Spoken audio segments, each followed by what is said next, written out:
Aujourd'hui, nous allons étudier un exemple d'homéostasie, la glycémie. Pour commencer, qu'est-ce que la glycémie? La glycémie est le taux de glucose dans le sang. Bien qu'elle varie lors de la journée, sa concentration moyenne est de 0,8 g par litre. C'est sa valeur de référence.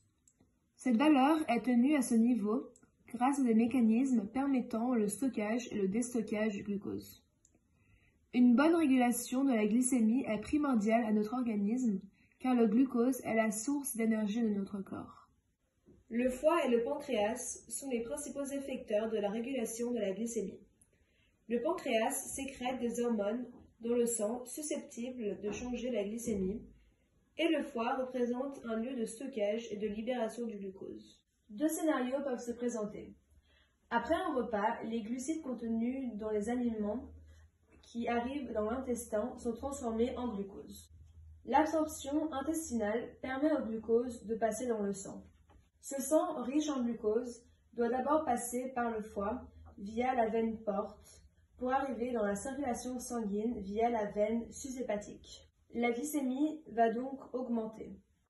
Le pancréas détecte cette hausse en glycémie et se met directement à produire une hormone hypoglycémiante qui fait diminuer la glycémie appelée insuline, qui libère dans le sang et arrive dans la veine cave inférieure.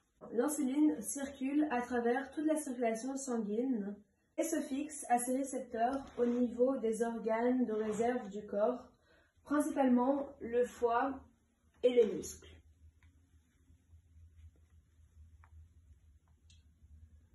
L'insuline favorise la mise en réserve du glucose en glycogène, qui est un glucide simple. Le glucose va ainsi être stocké sous forme de glycogène par le foie et les muscles. C'est la glycogénèse. Voyons maintenant ce qui se passe dans le cas contraire, après un jeûne.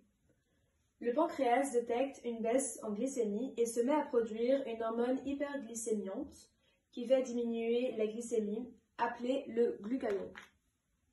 Cette hormone circule dans le sang et arrive finalement au foie par l'artère hépatique. Cette hormone se fixe à ses récepteurs et stimule la libération du glucose stocké dans les cellules du foie dans le sang. C'est la glycogénolyse. Ainsi, le glycogène va être hydrolysé en glucose, qui va ensuite circuler dans la circulation sanguine à nouveau. Du côté des muscles, l'insuline n'a pas de récepteur, car les cellules musculaires utilisent leur réserve en glycogène lorsqu'elles ont besoin de glucose. Donc prenons un exemple, imaginons que les muscles ont besoin d'énergie. Les cellules des muscles vont hydrolyser le glycogène en glucose.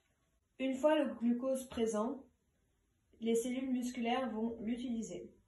On peut dire que le foie possède donc des réserves publiques et que les muscles possèdent des réserves privées.